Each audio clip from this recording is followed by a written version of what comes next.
Good evening, everybody. My beautiful crime family is here.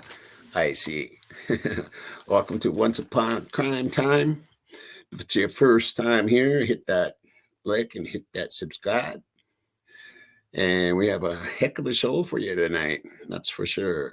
That's going to be a good one. I know a lot of you have been waiting.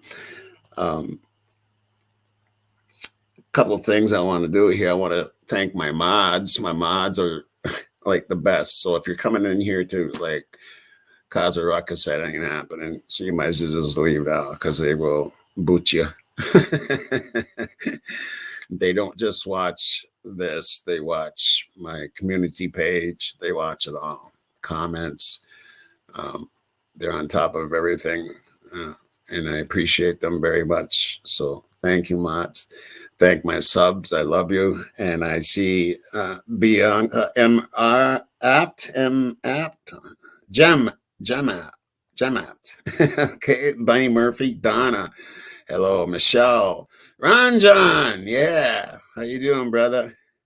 Natural Healing, one of my mods. Charlie, Crazy. Did I say Bianca? Bunny. Michelle, Rach, another one of my mods. Natural Healing, Missy Moo, good to see you. Raylene, good to see you. Angel, good to see you. Cindy, Terry, coughing off her socks. Yeah, good to see you, bro. All right, Morgan, Raf. Elbow, my girl. There she is. Another one of my mods. Look out for that one. Don't be mean. Just saying. Rev Cynthia. Oh, another one of my mods. And a slipper and hat maker. I'm wearing my slippers right now, and they're nice and comfy and warm. And how do you get them to smell so good when they come in the mail? Too funny. Wendy, Hope, Thomas, good to see you. Terry, Eve, good to see you. Chicklet. Yeah, okay, I'm keeping scrolling. Pansy Face, Karen. And yeah, there's Wendy. Okay, hi to everybody. That's in chat. All right. Well, we got a couple things I want to say right off the bat here. This is your host, the schizophrenic sociopath, according to Detective Puffin Stuff in his witchy poo. I just want to say that they're not worth my breath. I had to say, I'm sorry. Rage. Nothing like old puffin stuff in witchy poo, right? The FBI went to the house, and I got to say something about that because that's just an important thing. And my feelings on that are, at first I was like, yes, they're going to be they're going after. They found out some things and they're going to investigate it, and then started thinking, I don't think this is a good thing for Mr. Kohberger. And I'm hoping I'm wrong, but to me it looks like the guy is going to get railroaded, and it doesn't seem to matter what any of us say at all, or show and prove. It's just going to go on, and I don't know. I really don't know. And what do you guys think? I think he's going to get railroaded. I think they're going to shove it right down our throats. They're brazen as hell, and I don't know anymore. I don't know. What could they be looking at? Many things. I'm hoping they look at everything. I hope they tear that house apart and find a tunnel, find something. But it appears that they're going for the house, and like I've said before, the house to me isn't where they should be, to show actual things that happened that night. Some stuff, of course, but not everything. There won't be no panel tonight. This is going to be me. You're stuck with me, man.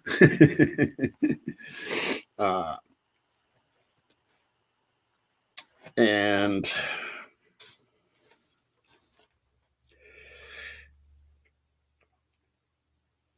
Rory wanted to say,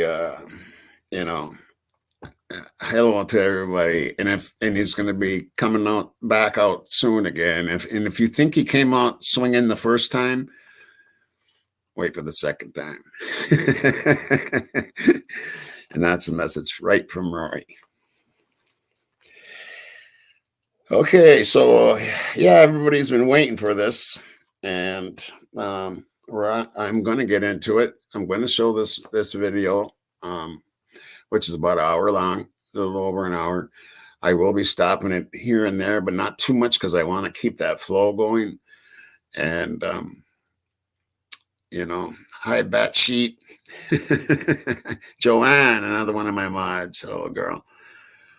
Katie. No, they're starting to come in now. Oh yeah. Okay, so I've never done this with files, so we're gonna find out how this goes. Of course, it's totally different than just sharing a screen. So we're gonna find out how this goes. Hopefully, it goes good. So, what everybody's been waiting for. I think I am done speaking.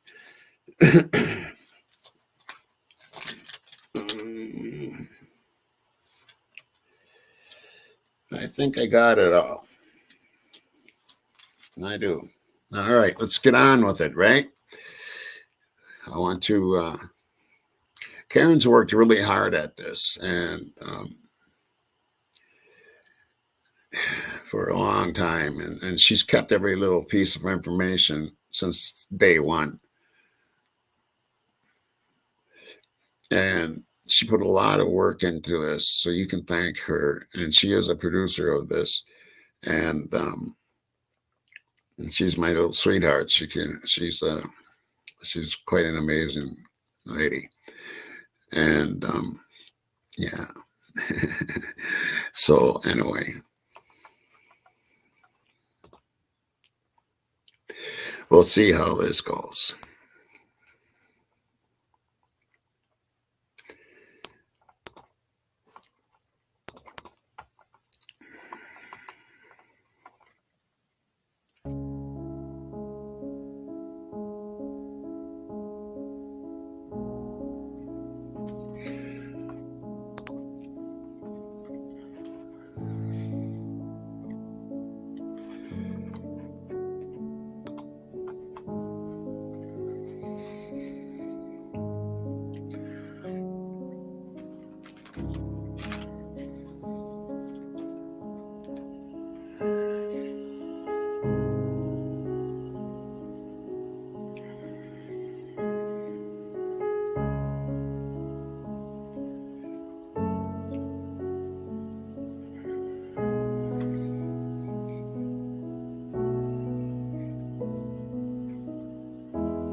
I've been here in Moscow on scene since about 3 p.m. Since I've been here, I've watched Moscow police cars come in and out of this neighborhood, where officials found 4 people dead.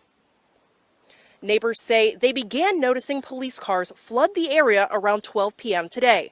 Moscow police say they responded to a call here on King Road for an unconscious individual. Upon further investigation, officials found 4 people dead. While police investigated the scene, the University of Idaho enacted a shelter-in-place alert as university officials reported a homicide near campus. As we've stated, that alert is lifted at this time.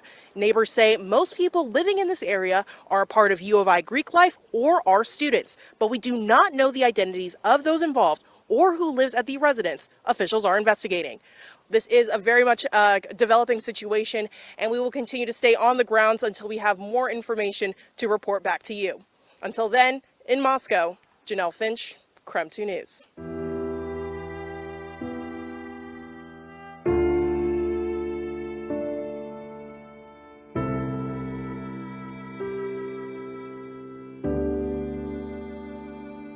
So police still have this house here near University of Idaho taped off. This right here is where officers found 4 bodies yesterday. We now know the names of those 4 students. They were 20-year-old Ethan Chapin from Conway, Washington, 21-year-old Madison Mogan from Coeur d'Alene, 21-year-old Kaylee Goncalves from Rathdrum, Idaho, and 20-year-old Dana Kernodle from Avondale, Arizona, and they were all University of Idaho students. Here's a breakdown of the timeline from what we know so far. Around 1 p.m., we heard reports of a homicide investigation near the college campus.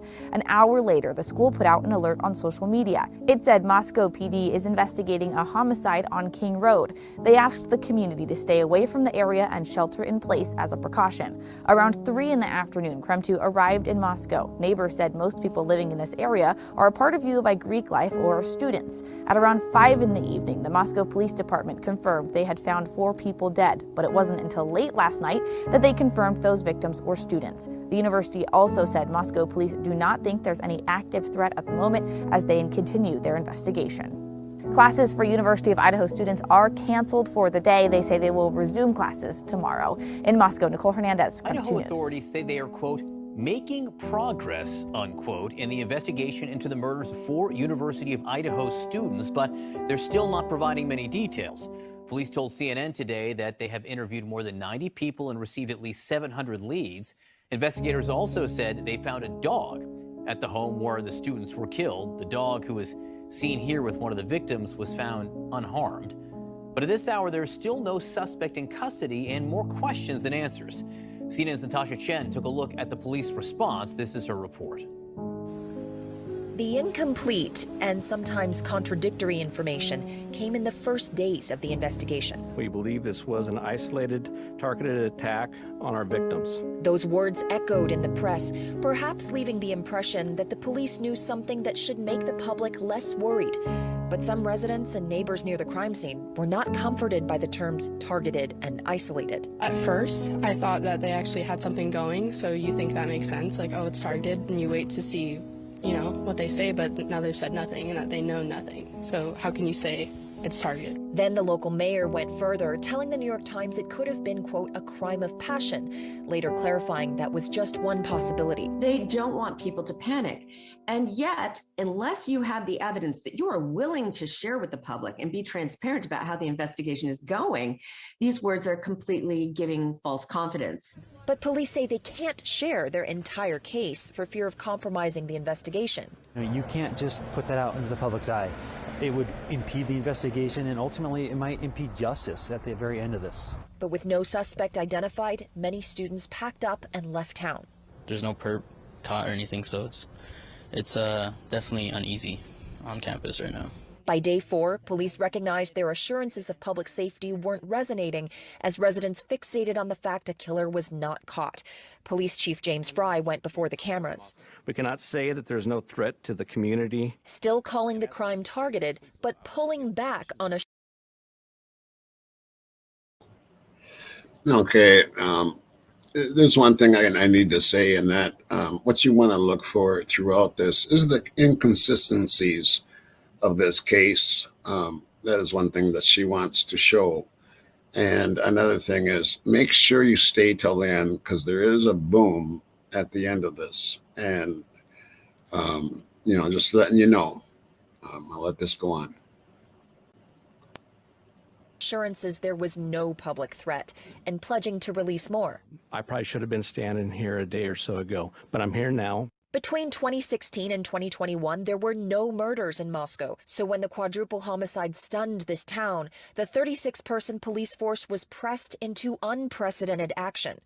With no full-time communication staff. You know, the messaging was a little bit off. Idaho State Police were brought in to assist with public messaging. And really put out, hopefully, the best information we can. But the rumor mill has been hard to control. A report of a man loitering at a food truck near two of the victims was knocked down by police, who later said they eliminated the man as a suspect. Reports that someone's pet dog was, quote, skinned 3 weeks before the killings are also believed to be unrelated. Meanwhile, police are trying to protect the integrity of the investigation. If you flood the public with information of everything that's going on, then stories might start emerging. Stories are already emerging. Rumors are emerging. Yeah, unfortunately, rumors are out there. People want answers. You know, a lot of times, or all the time on TV, you know, these are solved within 60 minutes. There's an appetite to make sure these are done, and we totally respect that, and we will put out as much information as we can, as soon as we can.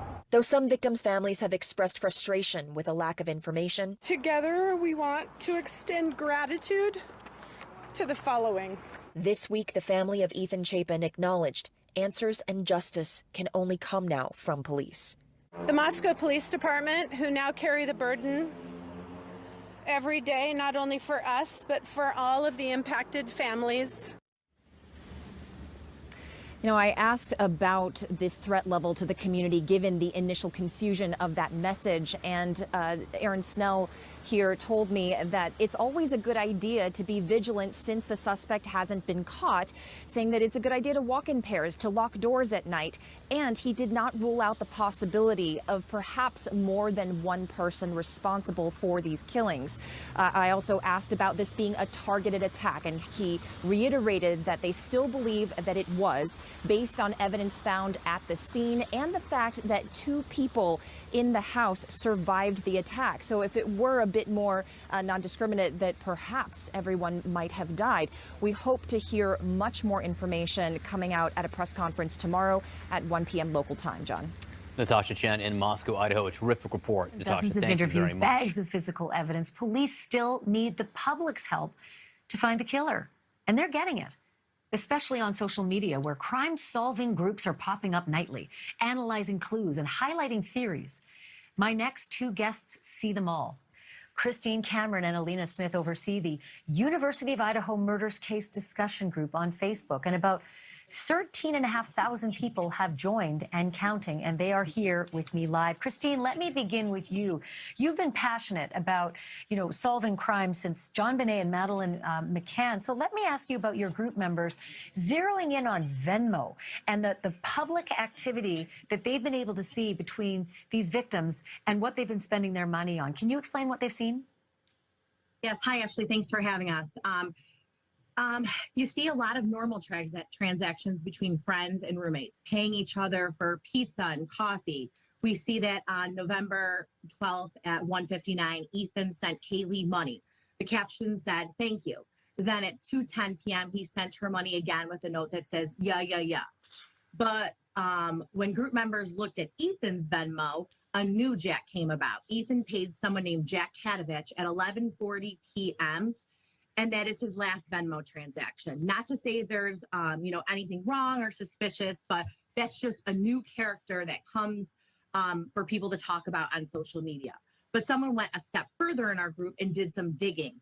They posted that someone paid Jack's sister that day and captioned it 3:30 a.m. That time they felt was really unsettling. And Jack K was also the first person to donate to a memorial fund for Ethan in the amount of $6. And people are really reading into that a lot. Why $6? Now Jack is really just a topic of conversation and people want to hear more about it. And a 3:30 a.m. Venmo captioned 3:30 a.m. Jack's sister. Fascinating. Alina, can you weigh in on why a lot of people in the discussion group have been focusing in on the potential target as actually being Xana and Ethan, not necessarily where all the focus is on Kaylee and Maddie? Hi, Ashley. Mostly because there's an eerily similar murder that happened in Oregon about August, and it also happened on the 13th. and it was a man and wife couple that was attacked. I'm in this group, by the way, and but I don't post in there very much anymore. But I am in it, and it's kind of crazy in groups. And they said when this was put out, there was 13,000. The last I looked, it was 48,000 people in this group. Pretty crazy. The murder weapon was a knife. It happened between 2 and 3 in the morning, and they believe that Kaylee and Madison were just collateral damage, and everybody has it backwards. There's a theory that migrated from a Reddit group that someone may have just followed Zaina and Ethan home from the Sigma Chi party, and they were the ones that were intended for the murders. Christine, I have a couple seconds left, but tell me about the general consensus when it comes to the surviving roommates, Dylan Mortensen and Bethany Funk. So, there's two camps. Some say that they believe police, they believe the police when they say that they've been cleared. Others say, this delayed 911 call, the locked doors, calling friends over before they called the police, just seems way too suspicious. What you have been doing is absolutely fascinating, ladies, and I would love to have you back next week as well, because clearly this story is not going away. And for our viewers out there, we have a link on our News Nation Facebook page to Christine and Alina's page. It's called the University of Idaho Murders Case Discussion Group. So make sure you check that out. Christine.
Anybody that's been following my page knows certain things that I talk about. And everybody knows who the Jack of Spades is, right? And you can see him in this, and people that didn't know who I was talking about, now you know. But what I want you to pay attention to is what he's wearing for later in the show, okay? What this gentleman is wearing.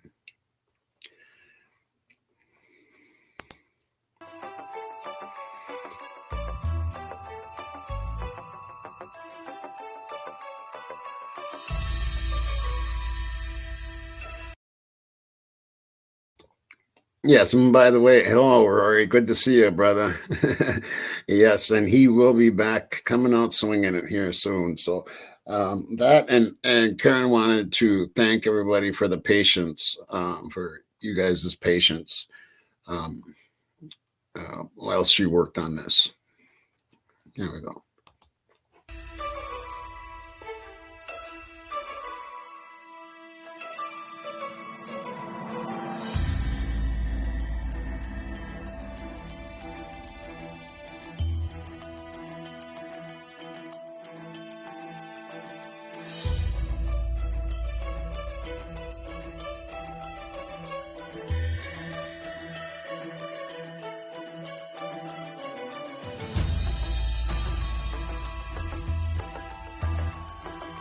I'm not trying to be disrespectful, but she was really, you could even see in the Grub Bus video, she walked between us several times and just couldn't even walk straight.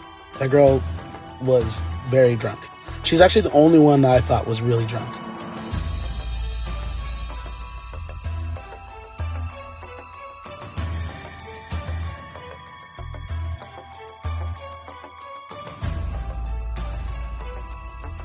The only reason I knew that it was those girls.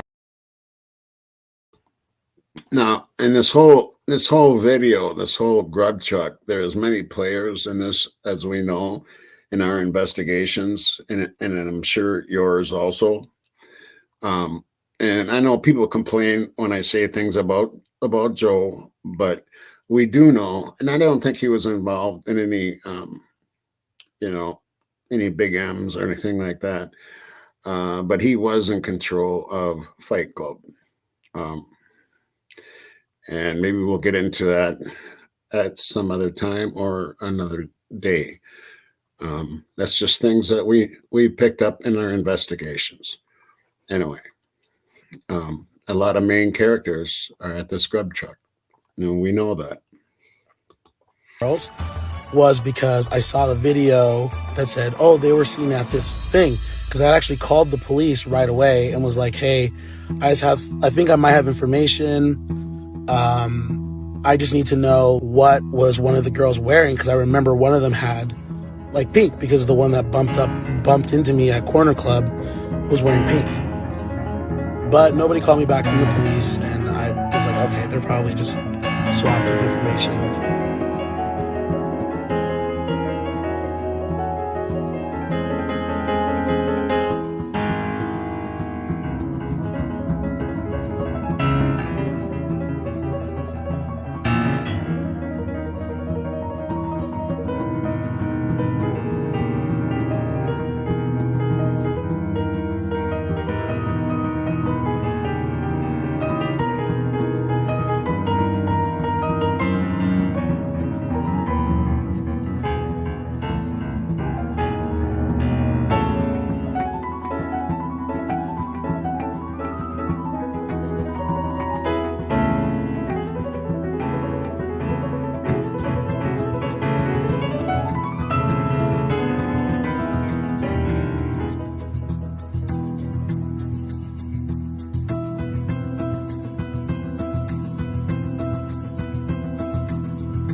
I didn't notice him come in with the girls. I didn't notice him until I cracked the joke to the frat guys, because I thought it was ridiculous that it was like freezing outside and that guy was in a tank top.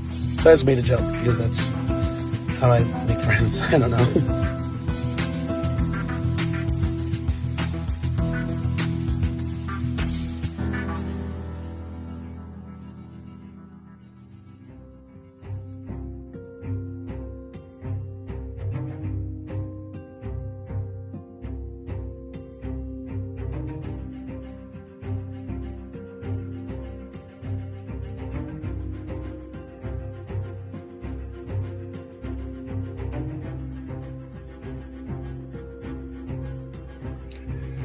We even have blueberry bushes.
People people are asking about blueberry bushes. I guess that is referring to a person, and I guess you'll have to go back and watch some of my videos. The ones that have watched my videos, my past videos, know who that is. And he made an appearance here also. I do this Joe thing too. You know, he tries to act like he doesn't know the Jack of Spades, and yet the things he says and the way he says them in this in that interview shows to me that he does know him, and he did know him, and even things coming up. Anyway, I'm gonna let this keep going. The girls were making videos and laughing, and they were trying to grab all the food. Every time food was coming out from the grub bus, they were just trying to grab it. And they thought it was funny, and it was a little funny, but they were trying to grab all the food that was coming out. I told the guy, I said, they're leaving, bro. And then because they called my number,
I'm going to stop so you guys can read.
So I went to the University of Washington, which is in Seattle, and Wazoo, WSU, across the state, is just across the border from University of Idaho. As Dan was just outlining there, it's 8 miles away. For us, we would drive over and spend weekends going to both campuses. So I think oftentimes when we hear about crimes or things that happen, we tend to think of them within the situs of a state or a city, but really it now makes so much more sense, given that, as always, the killer seemed to be the one that was right next door, but here it just happened to be Washington State, next to their Moscow, Idaho. Right, you're thinking maybe this is somebody who was a student at the campus, for example, and you think, oh, another state, but the other state, as you said, is only 8 miles away. The two big questions I have is the why and the how here. Why did this happen? Because when we interviewed Steve Goncalves on the 5 yesterday, he was asked, did you ever hear this name before, the name of the suspect who was arrested? He said, we've never heard that name before. So did he know the victims? So is this a random act just by a sick person? Did he case the victims before he did this, or just in some sort of rage just went to the house at 3 o'clock in the morning? But the how is truly the mystery here. right? How do you kill 4 people in a home, not with a gun, but with a knife, and there are other people in that home that never wake up? There had to be screams, because we heard about defensive, they actually fought back, and that's how they got the DNA, because of the defensive part. But here's the thing, the Moscow police chief yesterday said that he cannot 100% confirm that. And Nellie makes a good point here about them not taking the trash. They did take a couple dumpsters, I do believe, but they missed some dumpsters there. And I mean, you just don't do that in this kind of an investigation. I think there was a lot of flub ups. They should have had the FBI there immediately, and they should have let them take over, because that department just is not capable of doing this kind of an investigation. And I think most people would agree, at least in here, about that. They're just not capable of it. And as I've stated before, if there is involvement with a couple of them or something, from, like, I'm not even going to call it Linda Lane. I'm going to call it, what it is, and that's Fight Club. And it wasn't really Linda Lane. It was 500, even though that's, right there. It was in front of 500 and off to the right if you were looking at it. That's where that happened. And I explained that on prior videos.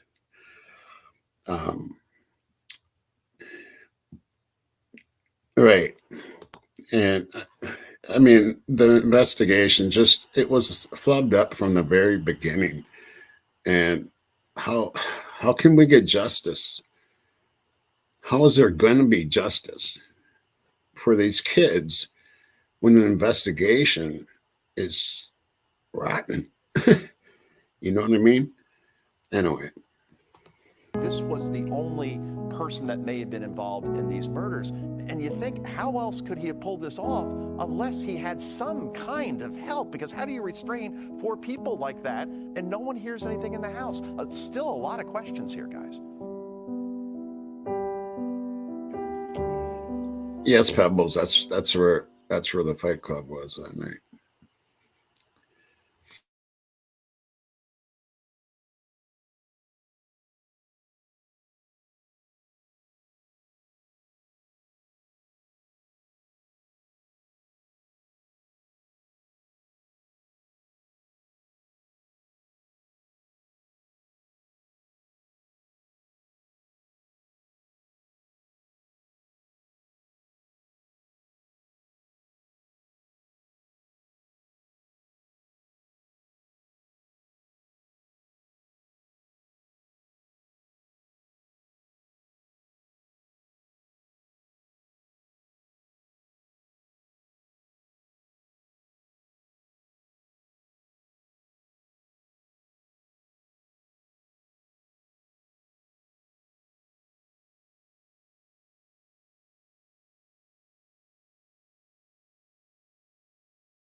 4, almost as though they're walking in single file.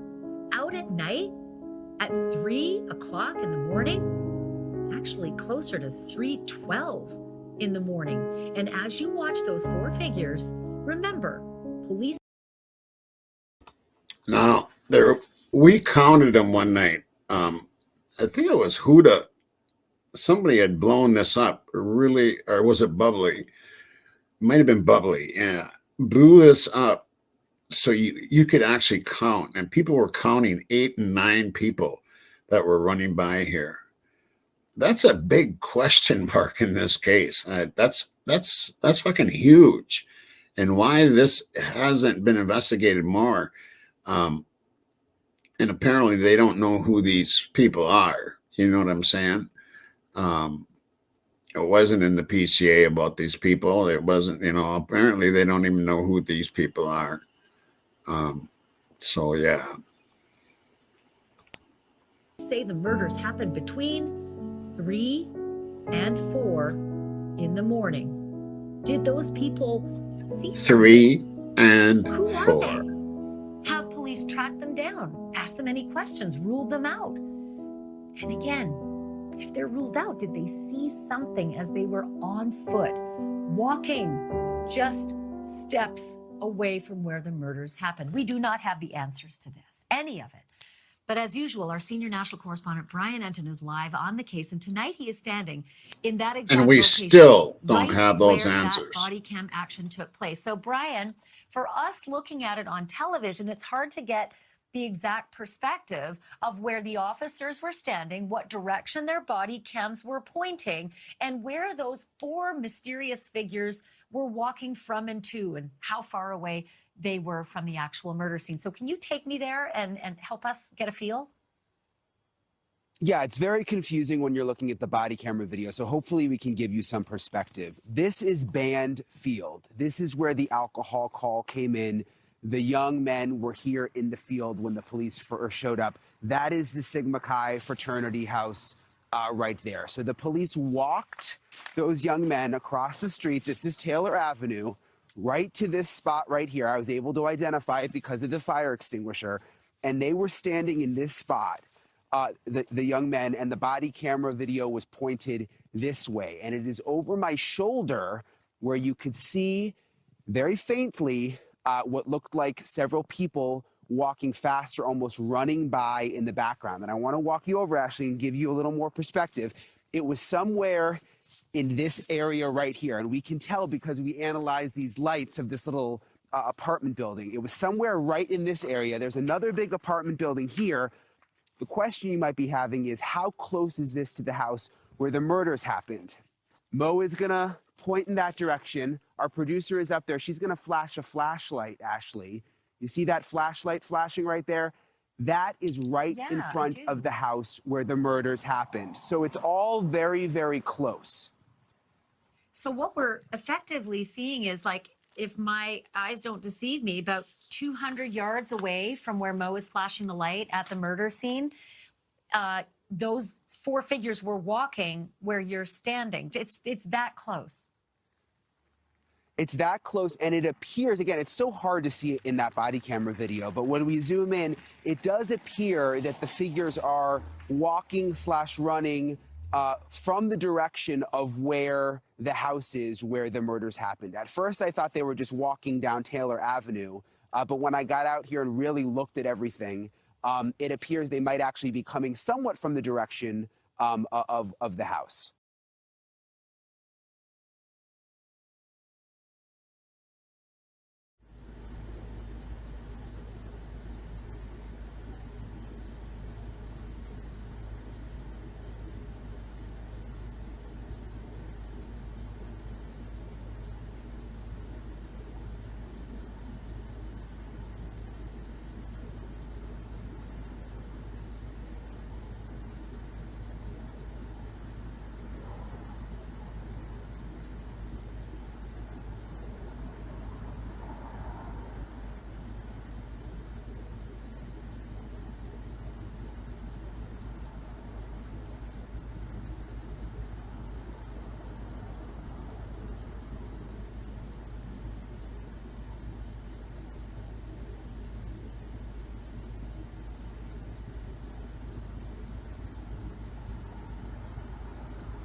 Now, in my previous videos, I've shown you that whoever this is, if it's Brian or whoever, pulls in here. But what you're not seeing here is what's going on right here. And there's something going on right here that there's no way the person driving this car did not see.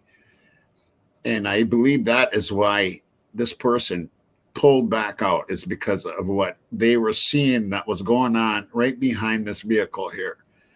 And we have seen that in previous videos of mine. If you haven't seen them, I would highly recommend going back and watching my previous videos.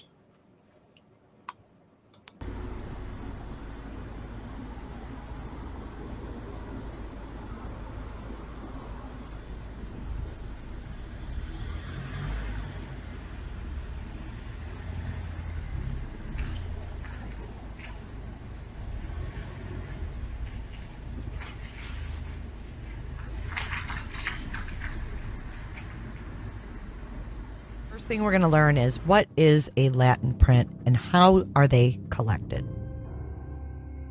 There are latent. These are invisible to the naked eye. They normally need to be lifted with electrostatic dust lifters using oblique lighting or a gel lifter. You also need to get images of these in order to be processed and analysed. So lifting latent shoe prints are similar to latent fingerprints. They can be dusted with dusting powder and photographed and then lifted with an adhesive tape. The next thing we're going to learn about, what can the size of the shoe tell us besides the size of the shoe? Get your heads out of the gutter. Society, I think, Scott, those impressions of footwear impressions, of what we can do from Sherlock Holmes in novels, and that their gait, how they walk. The depth of the foot in soil depends on the density of the soil, much more than the weight of the person. Most I can say with the footprint is if I've got the entire impression, I can estimate a height of the person, but that's just an estimate. It's a good investigative tool. I'm not going to go to court and say he's guilty because he's 6'2" and the footprint is, a size 12.5. Now, we don't know the size of the Latin shoe print that was found at 1122 King Road, but do we think that they estimated a height on the perpetrator based on this shoe print? Impression evidence is it can help eliminate suspects. And we want to find that out at the beginning of the investigation. We don't want to drag somebody through an entire investigation. If I can tell them. That's another thing. We've hardly heard anything about that latent footprint. Nothing. And how did it become that way? I mean, people need to use common sense. And I know my mods and subs have common sense, and they know that this is wrong and there shouldn't be one of those footprints. And the only way they can be one is if someone cleaned some stuff up. That is the bottom line. And yet they don't go there. They don't go there. This man is going to get railroaded. I just watch. He is going to get railroaded, and it's very blatant, and they're just going to shove it down everybody's throat in a way. Right from the get-go, and I have many times, no, that's not your suspect. This is the shoe you're looking for, not that person. Were any suspects eliminated by the shoe print?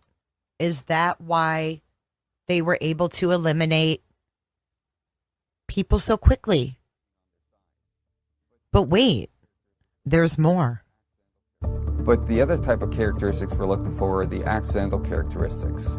These randomly acquired cuts and nicks occur on the bottom of the shoe as you're walking around. And it's those accidental characteristics that make that shoe unique to say, yes, that shoe made that crime scene impression. If there's a shoe to match it to, right? That person. There are other things that I can see at the crime scene. You can see from the impressions themselves who's gone where, who's doing what. You have a homicide scene where a person's bludgeoned to death. In this case, there was sock impressions that had a slight bit of blood on the bottom, and he's walking throughout the house. I'd look at the floor, nice clean hardwood floor. I spray the floor with a chemical that enhances the blood impressions. You can see that where the person's gone to get the scissors and a hammer and pages from a Bible. You can see the movement within the apartment. The footwear impressions are able to give you a visual of what actually occurred at the time. That evidence can be extremely damning, especially when you have the cuts and nicks in the bottom of the shoe. I can say without a doubt that that is the shoe that made it. Let's dive a little bit deeper. Why are footwear impressions often overlooked? There are two important reasons. Lack of training and education in the proper teaching, collection, and preservation of the evidence, and evidence is undervalued or not understood. The failure to properly collect this type of evidence revolves around the above-mentioned two reasons, but also the lack of success in finding this evidence is often due to A, not believing that the impressions can be found at the scene after people have walked over the scene, B, incomplete searches of the crime scene, C, weather conditions, and D, the impression has been intentionally destroyed. So in the Idaho 4 case, we know that it wasn't found on the first sweep of the house. This Latin footprint was found on the second sweep of that house.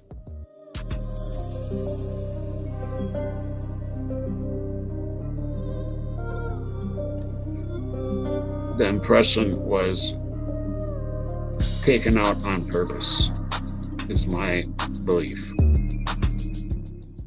Protection of the scene. The first officer at the crime scene should assess an attempt to determine the entire area of the crime scene, including paths of entry and exit, and any areas that may include evidence that a suspect was present. Once this has been done, the area of the crime scene should be completely secured and evidence marked for later documentation and collection.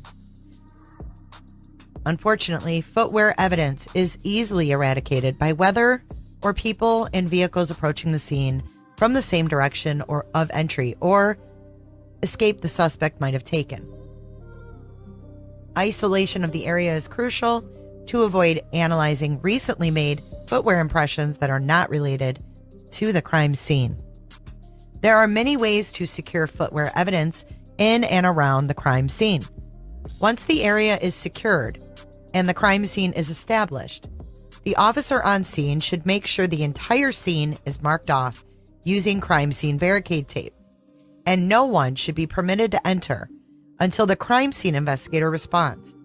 In some cases where weather might have an effect on footwear evidence, the first officer may place boxes, cones, etc. over the impressions until the crime scene investigator arrives. Remember, do not alter the evidence prior to any photographs. Knowing this information makes me really anxious for the evidence to come out in trial.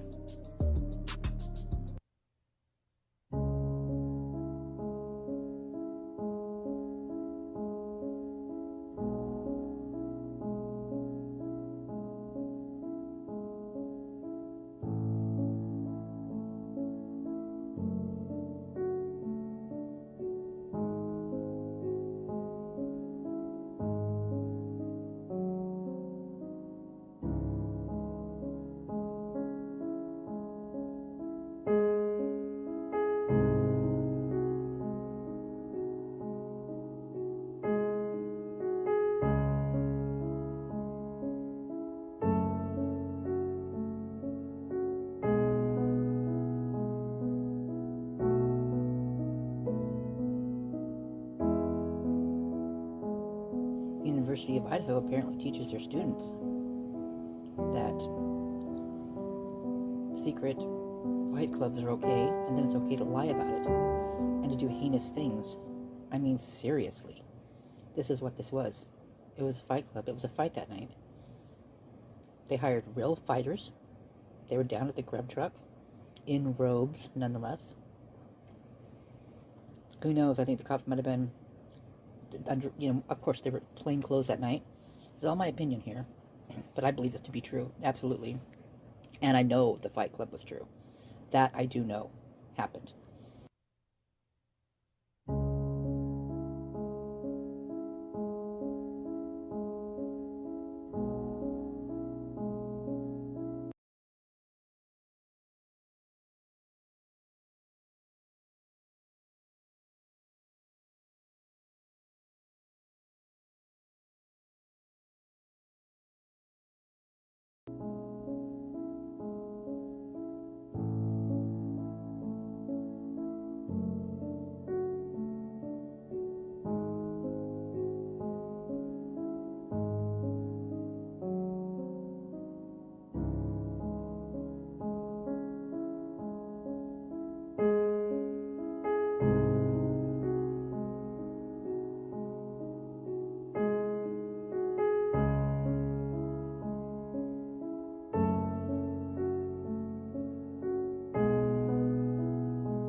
Emma and D, M and D, they sell drugs to the community.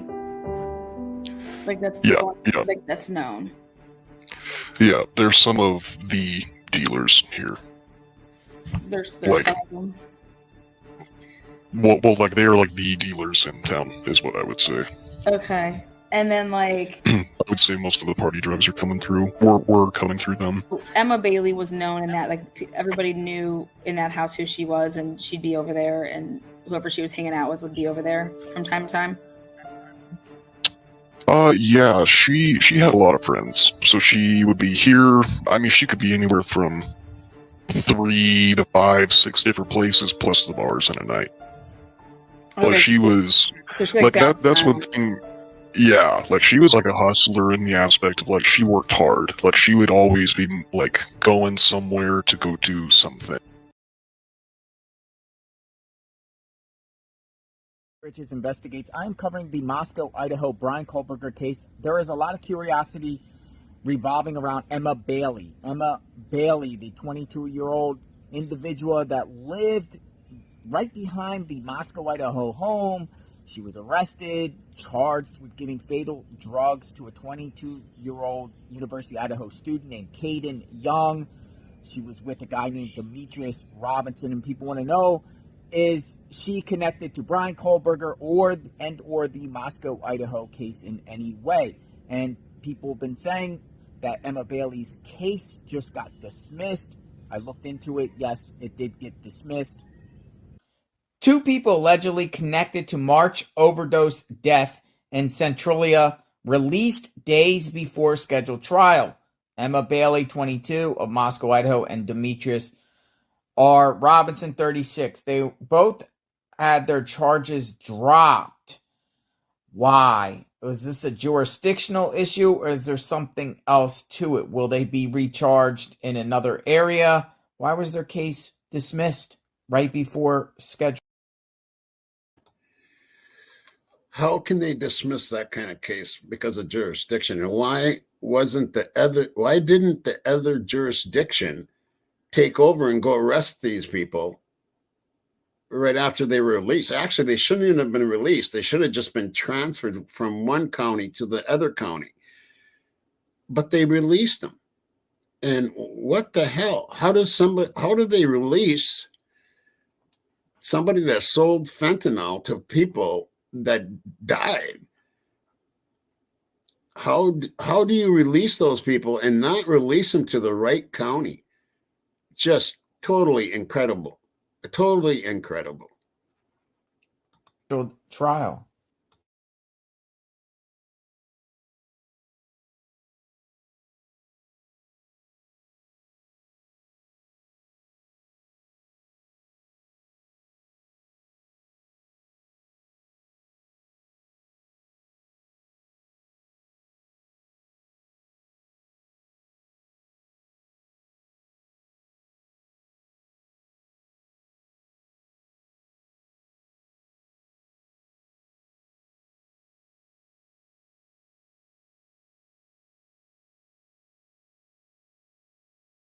University of Idaho Jr. was announced Thursday by Dean of Students Blaine Eccles.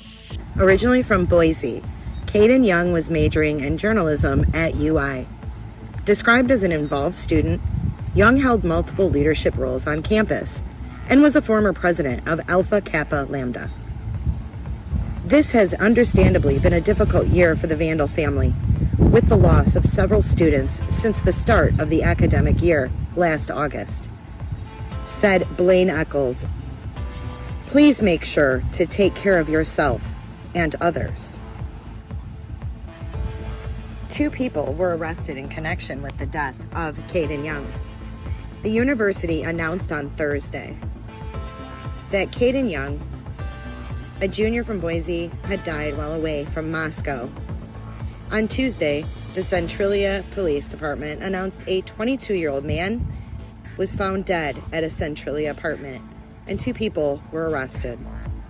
Lewis County Coroner Warren McLeod on Friday confirmed the person who died was in fact Young. His official cause of death was still undetermined pending a toxicology report. police do suspect that fentanyl was involved. According to a Centralia Police Department news release, officers were dispatched to an apartment after a friend found the victim unconscious and not breathing. He died at the apartment. A preliminary investigation revealed information that illegal drug use was involved in the cause of death. Evidence led police to identify 2 people who were allegedly involved in providing illegal drugs to Young. Police arrested 22-year-old Emma Bailey of Moscow and 36-year-old Demetris Robinson of Tacoma for delivery of a controlled substance. They were booked into Lewis County Jail.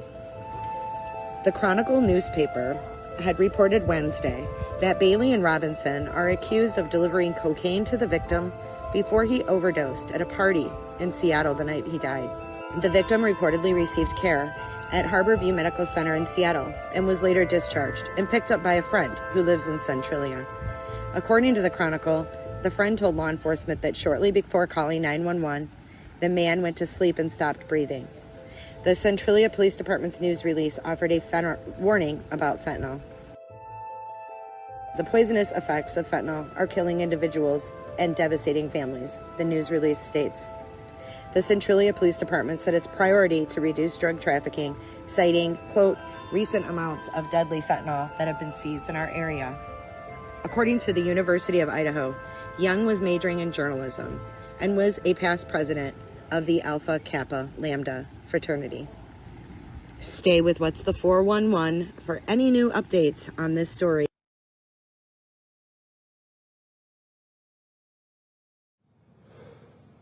Welcome back to the program. So we know the suspect was a criminal justice major. We know he was pursuing his PhD. We know that he had postings talking about he wanted to know why criminals do what they do, but who really was this suspect?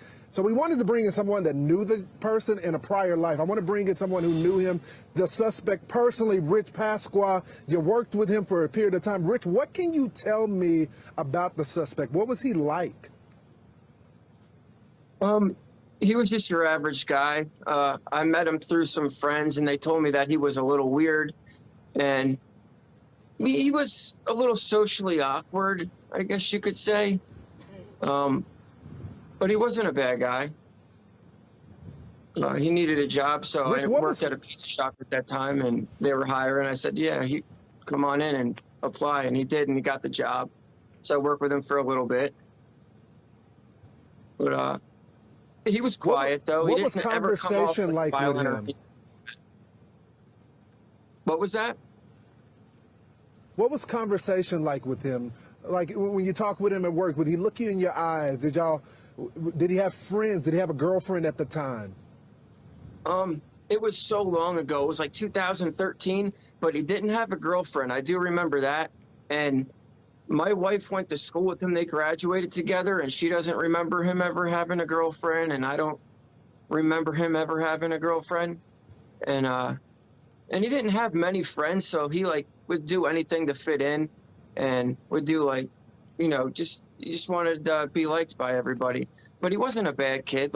He was all right. And I knew his sister. I went to school with his sister, and I knew his father worked for the school, and I believe his mother did too. But his family, they were all nice people. And, his dad was always really nice to me, very polite. But I never thought that he would do something like that. Good copy. So we've heard from some people that surrounded him that there may have been drug use in his life prior as well. Did you know him to use drugs or anything like that, sir? Yeah, he did use drugs. That's how I really know him too.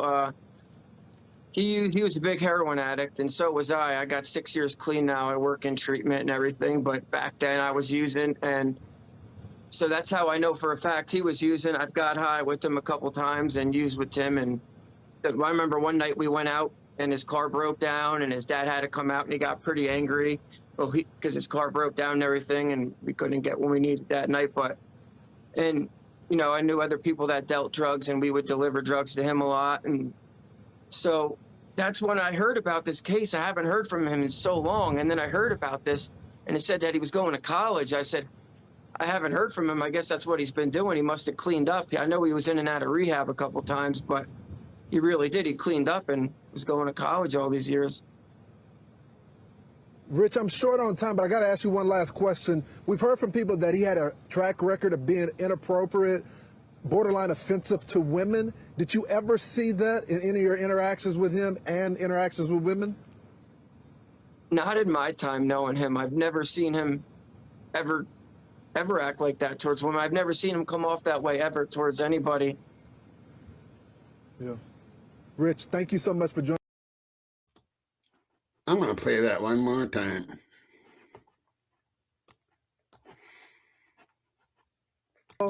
Did you know him to use drugs or anything like that, sir? Yeah, he did use drugs. That's how I really know him too.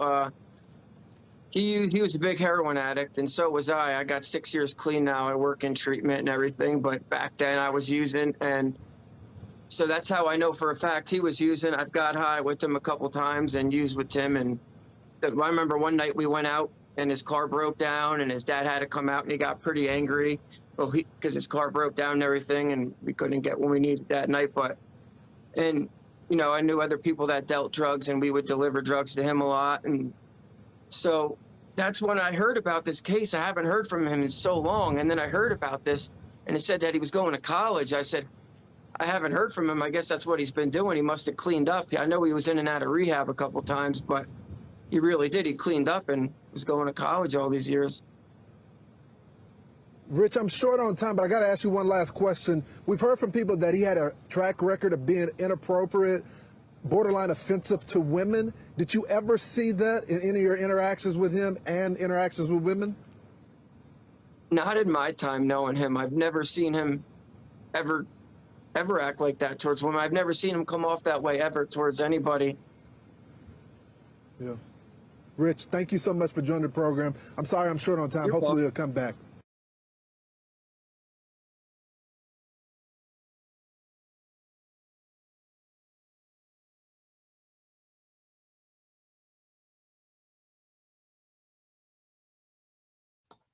I know people don't, some people don't like to get into the whole Kopaka thing.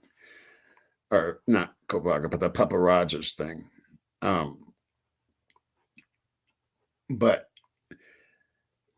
some of the stuff he has said before anything came out is just a little bit odd. And I do not think it was Brian Kohberger as Papa Rogers. I have two ideas on who it could be, and I'm going to leave it at that. But it has nothing to do with Brian Kohberger or Brent Kopaka not being Papa Rogers.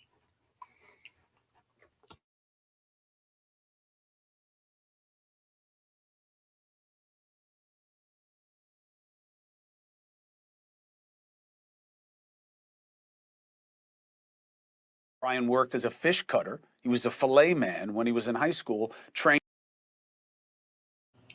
Now remember, there is a boom coming up here shortly, and be prepared for this. Have a little patience, you know. And this is telling a story. If you think of how it started, where it's gone, where it's going, there is a story here.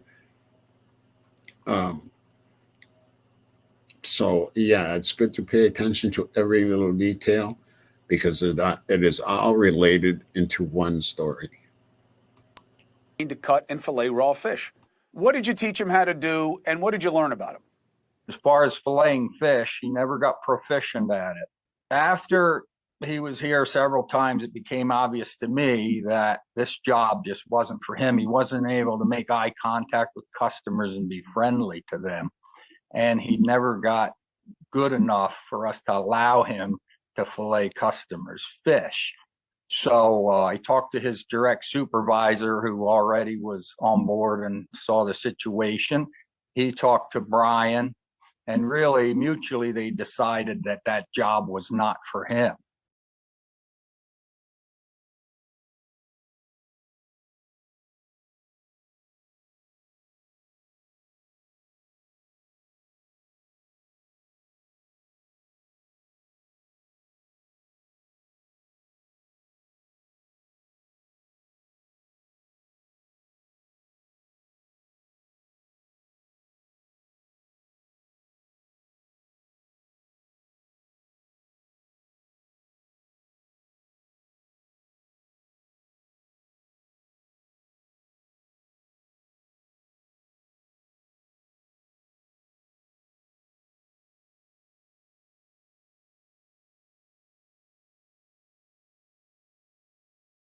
any doubt in your mind that hazing contributed to your son's death? No.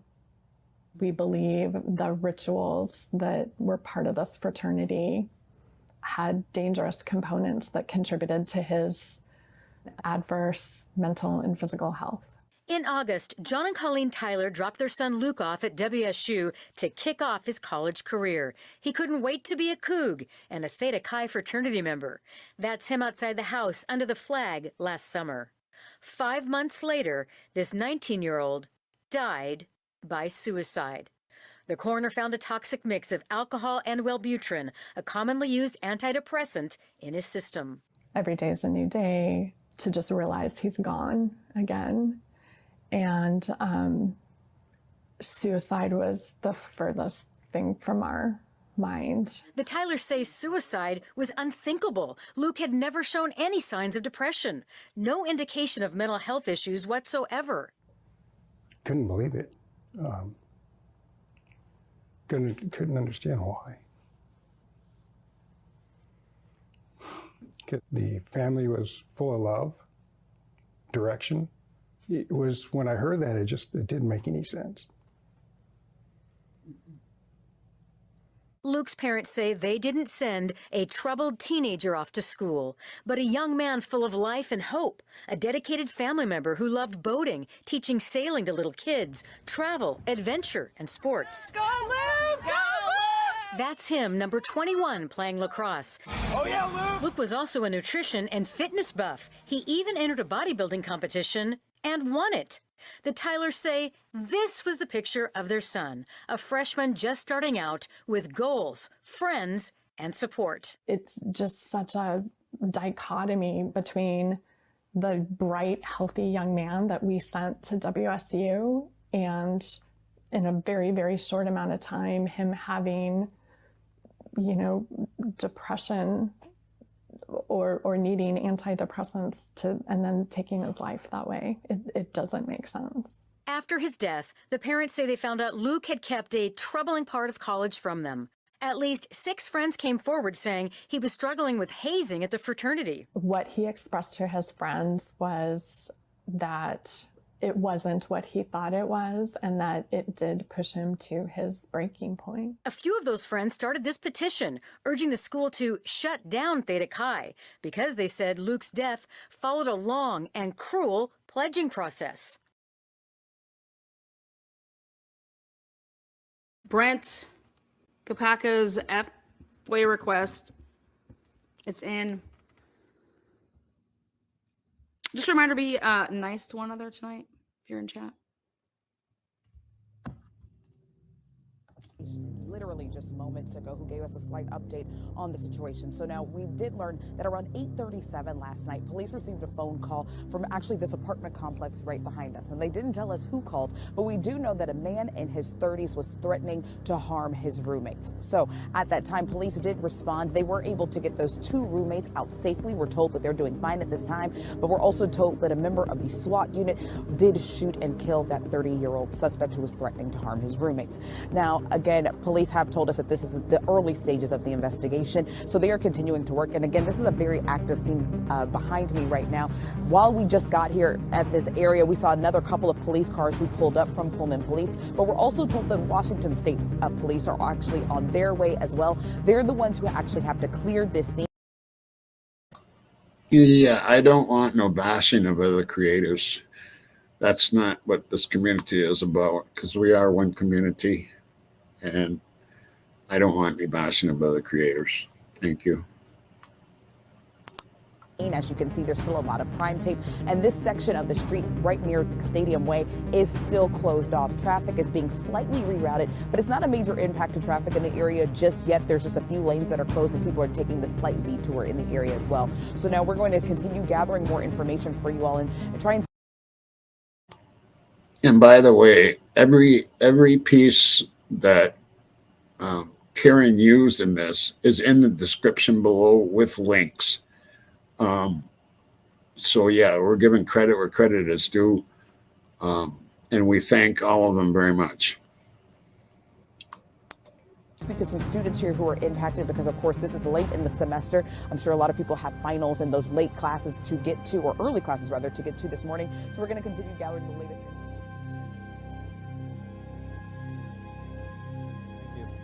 So on December 14th, 2022, at about 8:37 p.m., our officers were dispatched to the 1000 block of Latah Street for a weapon offense. Officers learned a male in his 30s was threatening to kill his roommates. The roommates were evacuated from the apartment, and police officers attempted to speak with that male, who barricaded himself inside of his apartment. Pullman PD crisis negotiators and the Whitman County Regional SWAT team responded. The suspect began firing from his apartment. The area was evacuated. After unsuccessful negotiations, his escalating behavior, and a continued danger to the public and others, the male was shot by a member of the Whitman County Regional SWAT team. The suspect was found deceased when the Whitman County Regional SWAT team cleared the apartment. On behalf of the Whitman County Regional SWAT team, Pullman PD has requested assistance of the Washington. There is a pattern here within all of these, and it seems like they know how to cover up really well what actually happened, and they push their narrative and what they want people to believe, and they don't really even care if there's people out there that figure this out. It's like they're ramming it down our throats, and it's the most brazen case I've ever seen, and it's not getting any better. And that's what scares me about the FBI going in there. I mean, they could come out and say, "Oh, yeah, we found more DNA." All of a sudden, I mean, you know what I mean? They can do anything they want to do. I don't know why they were in there. I'm hoping it's for good purposes, but we really don't know. I'll let this play out. There is a boom coming real quick here, real soon. Washington State Patrol to investigate the officer-involved shooting. Further information will be released by the Washington State Patrol. Per RCW 43102, this investigation must be completely independent of the agency whose officer was involved in the use of deadly force. The Whitman County Regional SWAT team is made up of officers from the Whitman County Sheriff's Office, Pullman Police Department, and the WSU Police Department. Thank you.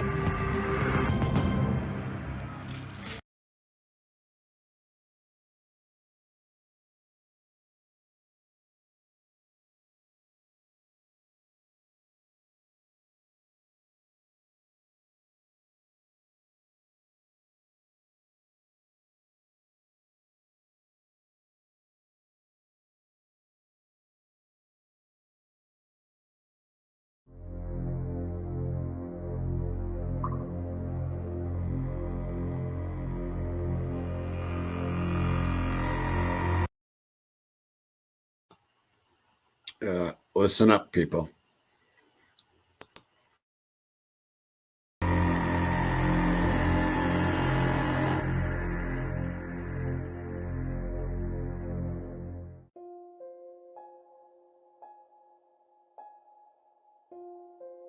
Although we might think that DNA evidence is always accurate and reliable, it definitely has its limitations in forensic investigations.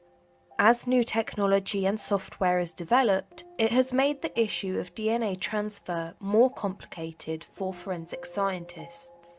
Each new tool is more sensitive than the last, but with this enhanced sensitivity comes the need for a greater understanding of how and why DNA can undergo secondary and even tertiary transfer.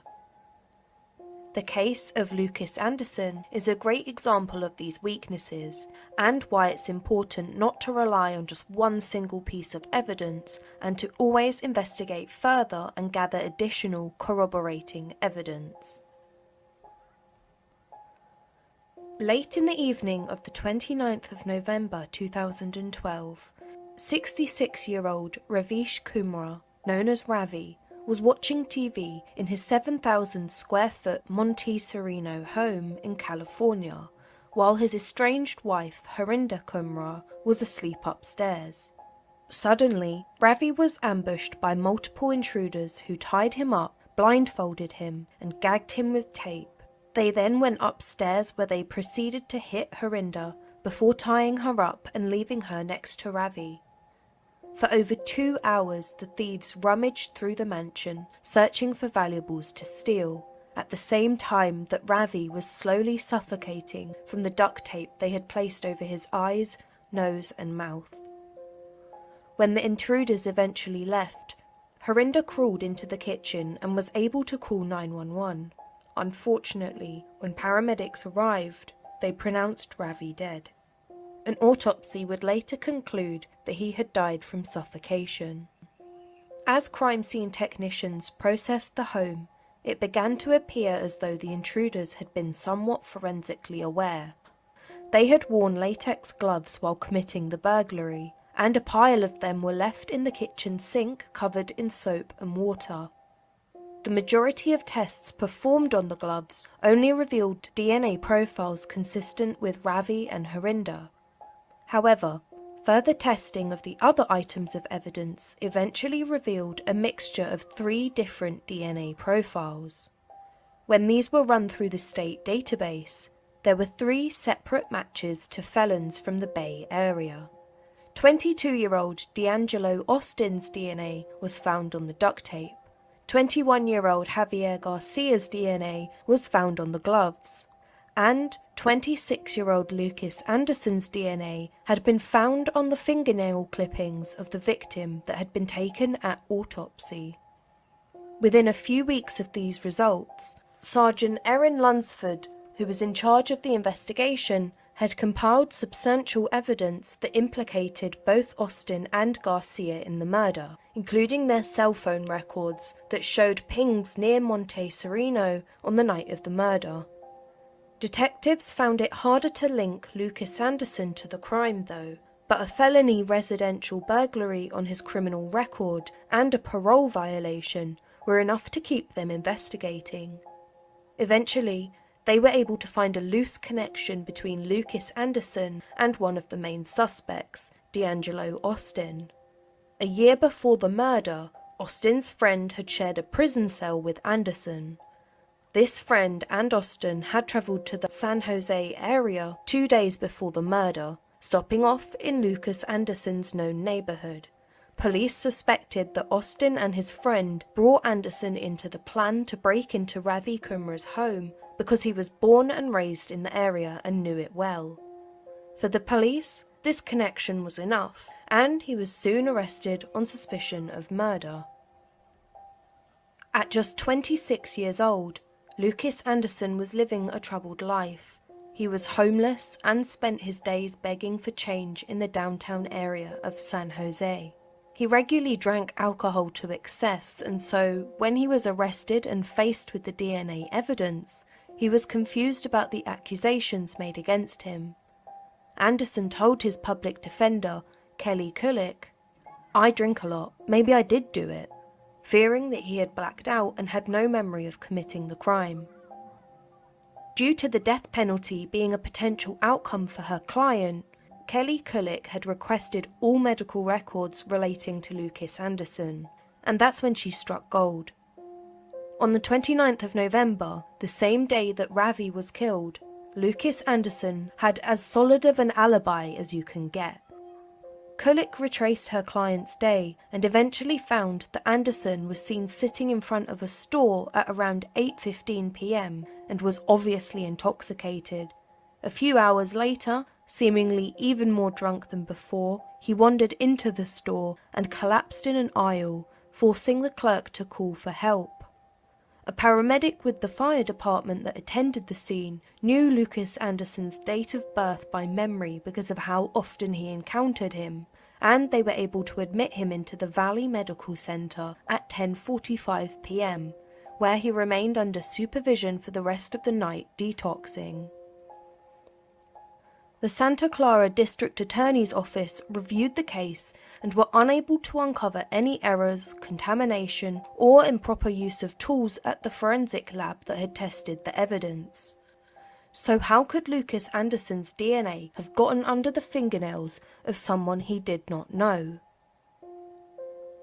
DNA transfer is definitely more common than most people. So How is that? Listen to this. Listen to this. This is so important to this case, the case that we're on right now, the Kohberger case. Listen to this carefully. Lab that had tested the evidence. So how could Lucas Anderson's DNA have gotten under the fingernails of someone he did not know? DNA transfer is definitely more common than most people believe. Research has found that the average person can shed upwards of 50 million skin cells a day, making it possible to leave traces of your DNA almost anywhere you go. A study published in 2013 specifically looked at direct and indirect transfer of DNA between people and objects.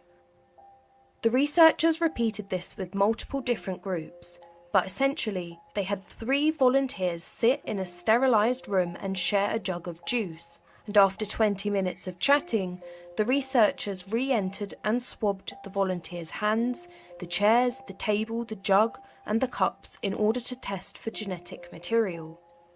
Unsurprisingly, since each volunteer touched the jug at least once, each of their DNA was found on the handle of the jug. Despite not having any physical contact with one another, 1/3 of the volunteers were found to have another volunteer's DNA on their palm. But most interestingly of all, the researchers detected foreign DNA, profiles that didn't match any of the volunteers, on roughly half of the chairs and cups, and all over the volunteers' hands and the table. This means that the volunteers had unwittingly brought unknown DNA into the room with them. This could have been someone who handed them their morning coffee or who brushed past them while they were on the train. I'm going to play this again, and this demonstrates just this part, because this is so important. No. DNA transfer is definitely more common than most people believe. Research has found that the average person can shed upwards of 50 million skin cells a day, making it possible to leave traces of your DNA almost anywhere you go. A study published in 2013 specifically looked at direct and indirect transfer of DNA between people and objects. The researchers repeated this with multiple different groups, but essentially they had 3 volunteers sit in a sterilised room and share a jug of juice, and after 20 minutes of chatting, the researchers re-entered and swabbed the volunteers' hands, the chairs, the table, the jug, and the cups in order to test for genetic material. Unsurprisingly, since each volunteer touched the jug at least once, each of their DNA was found on the handle of the jug. Despite not having any physical contact with one another, 1/3 of the volunteers were found to have another volunteer's DNA on their palm. But most interestingly of all, the researchers detected foreign DNA, profiles that didn't match any of the volunteers, on roughly half of the chairs and cups, and all over the volunteers' hands and the table. This means that the volunteers had unwittingly brought unknown DNA into the room with them. This could have been someone who handed them their morning coffee or who brushed past them while they were on the train. And this demonstrates just how easy it can be for DNA to be transferred between people, places, and objects. Now, isn't that crazy?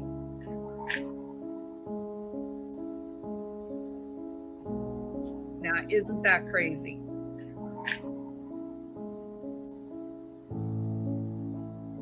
Now, isn't that crazy? Do you see what's going on here, people? I'll back it up a little bit. I want you to watch right here. And do you remember when earlier in the video, I said, pay attention to what that guy was wearing? That's where this is going to come in handy. Places and objects. Right here. Check it out, guys. Isn't that crazy? Look at. Now, isn't that What crazy? is he wearing? That, people, would be your spade. Now, isn't Right that there crazy? at 3:15 in the morning, walking towards the house. Now, isn't that crazy?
All right, people.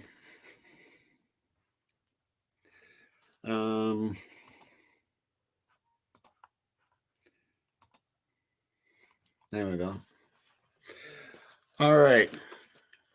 One thing I got to say, if we can cause doubt, is there doubt in people's mind now with that DNA? With that DNA, those are facts, people. Those are facts about the DNA that they're using against Brian Kohberger. Have we caused doubt right here in this video? Have we caused doubt? That's what I want to know. Have we caused doubt? Yes or no?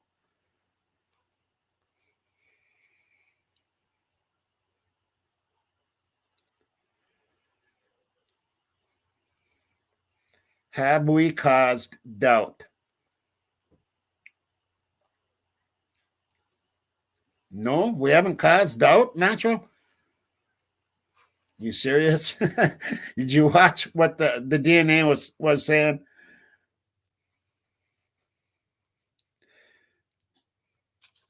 All right. If we've caused doubt, people, just think what Ann Taylor can do.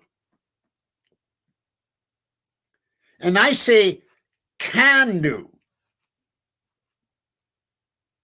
Can do. I think I come up with a new word. Can do.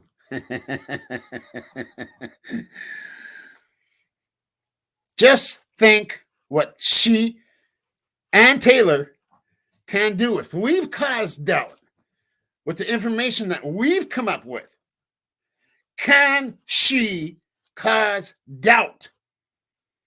But the biggest question is, will she cause doubt? Will you, Ann Taylor? Are you listening to me? Will you cause doubt?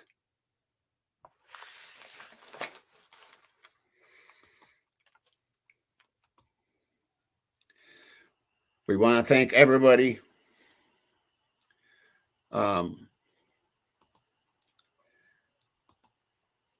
for being here. My mods, you are the greatest in the world, and you know it. And my subs, you are the rockiest subs. If you have not subscribed to this channel, please do. We do deal with speculation and theories, but we also deal in facts. And what we presented tonight are some of the facts of the case. And it did go in order. There was a presentation.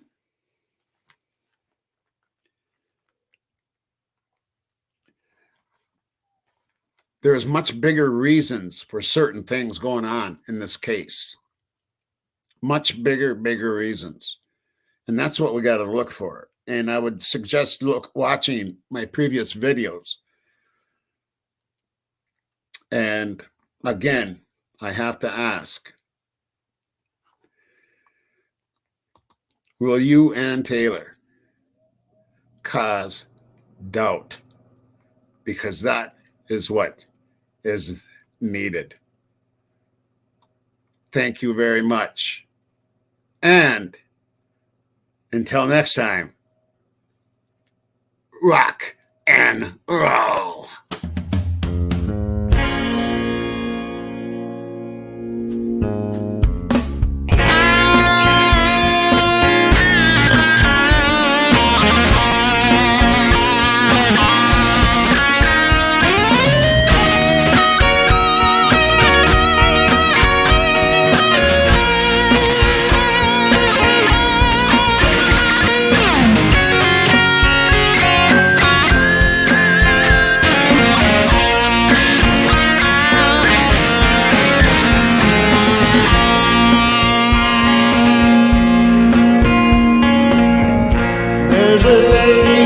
Shines in the light, a glow of her eyes, my soul unites.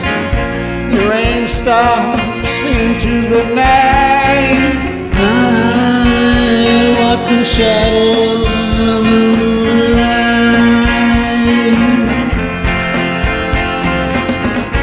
When the time is right and the stars shine bright, I'll kiss my lady through the night. Oh, my lady, do you hear all those whispers in your ear? I walk the shadows of the moonlight.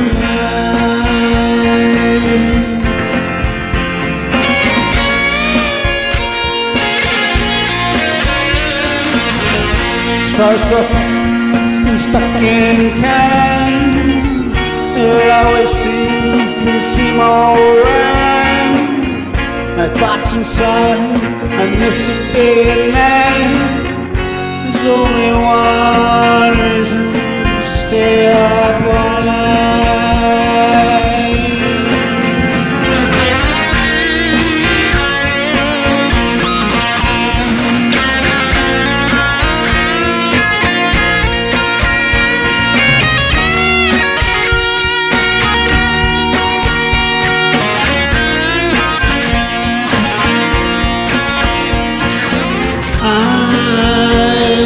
shadows of the moonlight. I'm slipping away, it's almost time. Take my hand, my lady, please don't cry. Hold me forever until I die. Don't be lonely, I'm by your side. I walk in the shadows of the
Well, I hear that change coming, it's coming around the bend, and I ain't seen sunshine since I don't know when. Yeah, I'm stuck in Folsom Prison, and time is rolling on.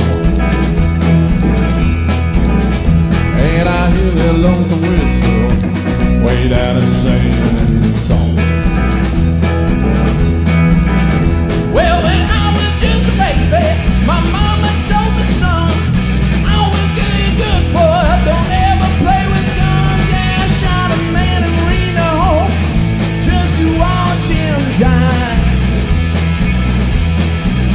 And when I hear that lonesome whistle, I hang my head and cry.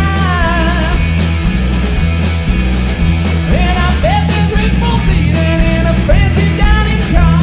They're probably drinking whiskey and smoking big cigars. Well, I know I had it coming. I know I can't be free. And I hear that lonesome whistle, and that's what tortures me. Torture me, child.